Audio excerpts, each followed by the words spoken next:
ఆకాశవాణి ప్రాంతీయ వార్తలు చదువుతున్నది ఎస్ మణి. ముఖ్యాంశాలు: భారతదేశం అన్ని రంగాల్లో అభివృద్ది సాధిస్తోందని ప్రధానమంత్రి నరేంద్ర మోదీ పేర్కొన్నారు. రాష్ట శాసనసభ బడ్జెట్ సమావేశాలు 5వ రోజు కొనసాగుతున్నాయి. ప్రజాస్వామ్యాన్ని పటిష్టపరచడంలో పాతికేయ రంగం ముఖ్య భూమిక పోషిస్తోందని రాష్ట సమాచార పౌర సంబంధాల శాఖ మంత్రి కొలుసు పార్థసారథి తెలిపారు. రాష్టంలో వెనుకబడిన తరగతులకు చెందిన అభ్యర్థుల కోసం ఉచిత డీఎస్సీ శిక్షణను రాష్ట ప్రభుత్వం ఈ రోజు నుంచి ప్రారంభించింది. శబరిమలకు వెళ్లే అయ్యప్ప భక్తుల కోసం దక్షిణ మధ్య రైల్వే 8 ప్రత్యేక రైళ్లను ఏర్పాటు చేసింది. ఇక వార్తల్లోని వివరాలు: భారతదేశం అన్ని రంగాల్లో అభివృద్ది సాధిస్తోందని ప్రధానమంత్రి నరేంద్ర మోదీ పేర్కొన్నారు. ఢిల్లీలో ఒక ఆంగ్ల పత్రిక నిర్వహించిన నాయకత్వ సదస్సులో ప్రధాని ఈ రోజు పాల్గొన్నారు.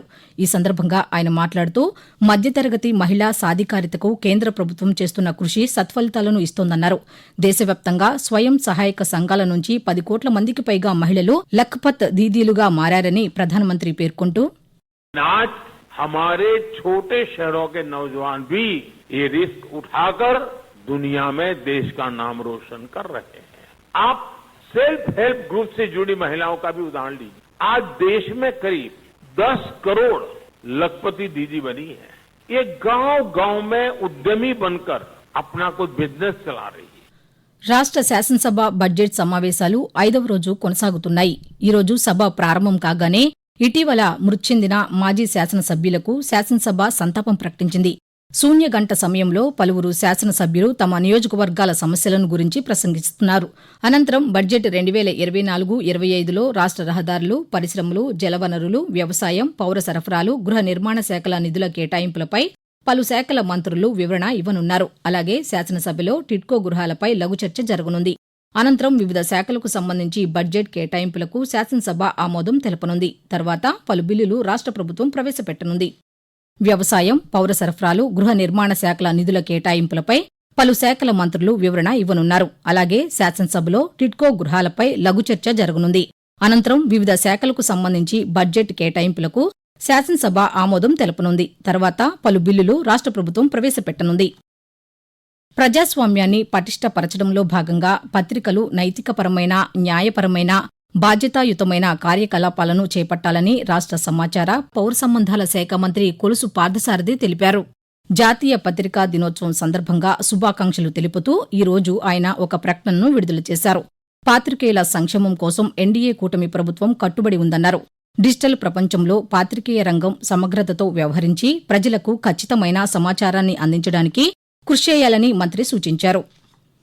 రాష్టంలో వెనుకబడిన తరగతులకు చెందిన డీఎస్సీ పరీక్ష రాసే అభ్యర్థులకు 26 జిల్లా కేంద్రాల్లో ఉచిత శిక్షణను ఈ రోజు నుంచి ప్రారంభిస్తున్నట్లు రాష్ట బీసీ సంక్షేమ శాఖ మంత్రి ఎస్ సవిత ఒక ప్రకటనలో తెలిపారు.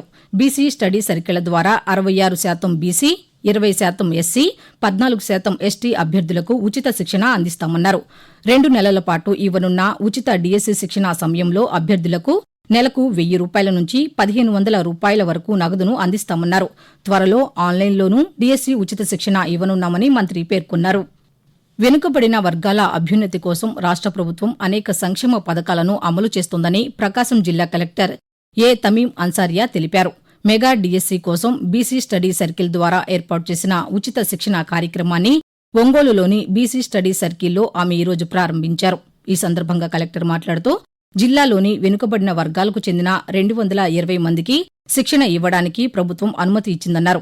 దరఖాస్తు చేసుకున్న అందరికీ శిక్షణ కోసం అవకాశం కల్పించామని కలెక్టర్ తెలుపుతూ సో ఈ రోజు మనకు ఏపీ బీసీ స్టడీ సర్కిల్లో మెగా డిఎస్సి 2024 కోసం ఇక్కడ BC, SC, ST, EBC candidates కోసం ఫ్రీ కోచింగ్ అనేది స్టార్ట్ చేయడం జరిగింది. దీంట్లో మన డిస్ట్రిక్ట్ 220 సీట్స్ ఇవ్వడం జరిగింది. దానికి ఇప్పటిదాకా 235 అప్లికేషన్స్ వచ్చి ఉన్నాయి. వచ్చిన అందరికీ కూడా మనం ఇక్కడ ఫ్రీ కోచింగ్ అనేది ఈ రోజు స్టార్ట్ చేయడం జరుగుతున్నది. సో దానికి ఎక్స్పీరియన్స్డ్ టీచర్స్ ని ఇక్కడ సెలెక్ట్ చేసి వారికి కోచింగ్ ఇవ్వడానికి వారు కూడా సిద్ధంగా ఉన్నారు. ఆకాశవాణి ప్రాంతీయ వార్తలు వింటున్నారు.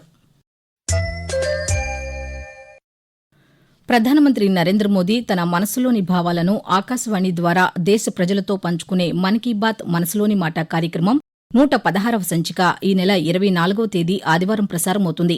మన్ కీ బాత్ కార్యక్రమానికి ప్రజలు తమ సూచనలు, సలహాలు అందించాలని ప్రధాని కోరారు. ప్రజలు తమ స్వర సందేశాలను 1800 నెంబర్కు ఈ నెల 22వ తేదీ సాయంకాలం వరకు పంపవచ్చు. శబరిమల వెళ్లే అయ్యప్ప భక్తుల సౌకర్యార్థం మచిలీపట్నం, కొల్లాం మధ్య ప్రత్యేక రైలు నడపనున్నట్లు దక్షిణ మధ్య రైల్వే ఒక ప్రకటనలో తెలిపింది. ఈ నెల 18, 25 తేదీల్లో మచిలీపట్నంలో మధ్యాహ్నం 3:15 బయలుదేరి మరుసటి రోజు రాత్రి 9:20 కొల్లాం చేరుకుంటుంది.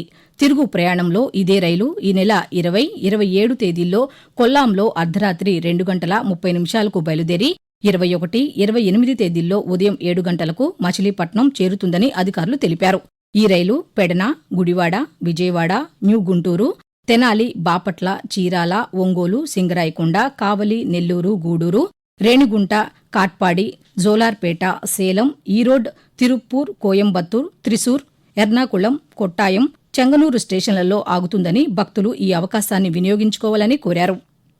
మాదక ద్రవ్యాలకు యువత దూరంగా ఉండాలని తిరుపతి జిల్లా ఎస్పీ ఎల్ సుబ్బరాయుడు సూచించారు.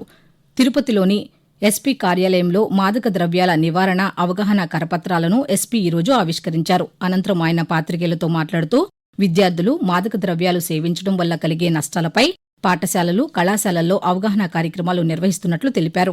ప్రత్యేకంగా బృందాలను ఏర్పాటు చేసి వీటిపై అవగాహన కల్పిస్తున్నామని ఎస్పీ తెలుపుతూ సైబర్ క్రైమ్పై పూర్తి అవగాహన కార్యక్రమాలు కూడా పెంపొందిస్తాం. రాబోయే రోజుల్లో ప్రజలందరికీ కూడా అవగాహన జరగాలి. ఈ డ్రగ్స్ మీద ఎటువంటి ఎఫెక్ట్ ఉంటుంది, తర్వాత సైబర్ మీద పూర్తి అవగాహన.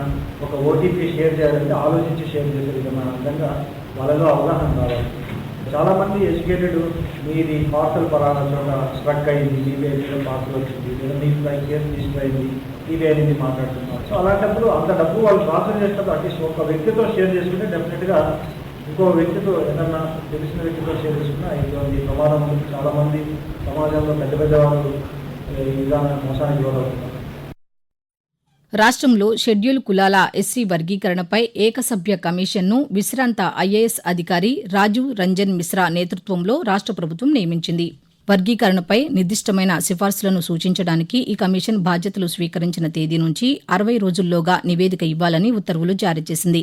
వర్గీకరణపై అధ్యయనానికి కమిషన్కు అవసరమైన పూర్తి సహకారం అందించాలని సాంఘిక సంక్షేమ శాఖ అధికారులను ఆదేశించింది. కమిషన్ కోరిన సమాచారం, పత్రాలు, ఆధార్ సహిత ధృవీకరణలను అన్ని శాఖల అధికారులకు అందించాలని ఉత్తర్వుల్లో పేర్కొంది. కర్నూలు జిల్లా కపట్రాళ్ల అభయారణ్యంలో యురేనియం లభ్యత పరిశోధన కోసం బోర్ల తవ్వకాల ప్రతిపాదనలపై అన్ని చర్యలను నిలిపివేయాలని రాష్ట్ర ప్రభుత్వం ఆదేశించినట్లు కలెక్టర్ పి. రంజిత్ భాషా ఒక ప్రకటనలో తెలిపారు. ఈ మేరకు రాష్ట్ర ప్రభుత్వం అటవీశాఖ ఉన్నతాధికారులకు ఆదేశాలు జారీ చేసినట్లు పేర్కొన్నారు. యురేనియం తవ్వకాలకు ఎలాంటి చర్యలు తీసుకోవద్దని ప్రభుత్వం పేర్కొన్నట్లు కలెక్టర్ వివరించారు. ఉభయ గోదావరి జిల్లా పట్టభద్రుల ఎమ్మెల్సీ నియోజకవర్గంలో ఓటు కోసం ఇప్పటికీ 2,96,643 మంది దరఖాస్తు చేశారని కాకినాడ జిల్లా కలెక్టర్ ఎస్. షణ్మోహన్ తెలిపారు. ఈ నెల 6వ తేదీ వరకు వచ్చిన దరఖాస్తులపై విచారణ పూర్తి చేశామని, 23న ముసాయిదా ఓటర్ల జాబితా ప్రచురిస్తామని తెలిపారు. అదే రోజు నుంచి డిసెంబర్ 9 వరకు అర్హత ఉన్న పట్టభద్రులు మళ్లీ ఓటుకు ఆన్లైన్, ఆఫ్లైన్లో నమోదు చేసుకోవచ్చని తెలిపారు. ఉప ఎన్నికలకు సంబంధించిన ఎన్నికల నియమావళిని ఖచ్చితంగా అమలు చేస్తామని, ఉల్లంఘించిన వారిపై చర్యలు తీసుకుంటామని కలెక్టర్ స్పష్టం చేశారు. రాష్ట్ర ప్రభుత్వంతో కలిసి వివిధ రంగాల్లో పనిచేయడానికి ఐఐటీ మద్రాస్ రాష్ట్ర ప్రభుత్వం 8 ఒప్పందాలు కుదుర్చుకుందని real time governance society RTGS ముఖ్య కార్యనిర్వహణాధికారి కె. దినేష్ కుమార్ తెలిపారు. రాష్ట్ర సచివాలయంలో ఆర్టీజీఎస్ సెంట్రల్ కమాండ్ కంట్రోల్ కేంద్రాన్ని ఐఐటీ మద్రాస్ ప్రతినిధుల బృందం నిన్న సందర్శించి ముఖ్యమంత్రి సమక్షంలో 8 ఒప్పందాలు కుదుర్చుకుందని చెప్పారు. ప్రాంతీయ వార్తలు ముగించే ముందు ముఖ్యాంశాలు మరోసారి. భారతదేశం అన్ని రంగాల్లో అభివృద్ది సాధిస్తోందని ప్రధానమంత్రి నరేంద్ర మోదీ పేర్కొన్నారు. రాష్ట్ర శాసనసభ బడ్జెట్ సమావేశాలు 5వ రోజు కొనసాగుతున్నాయి. ప్రజాస్వామ్యాన్ని పటిష్టపరచడంలో పాతికేయ రంగం ముఖ్య భూమిక పోషిస్తోందని రాష్ట్ర సమాచార, పౌర సంబంధాల శాఖ మంత్రి కొలుసు పార్థసారథి తెలిపారు. రాష్ట్రంలో వెనుకబడిన తరగతులకు చెందిన అభ్యర్థుల కోసం ఉచిత డిఎస్ శిక్షణను రాష్ట్ర ప్రభుత్వం ఈ రోజు నుంచి ప్రారంభించింది. శబరిమలకు వెళ్లే అయ్యప్ప భక్తుల కోసం దక్షిణ మధ్య రైల్వే 8 ప్రత్యేక రైళ్లను ఏర్పాటు చేసింది.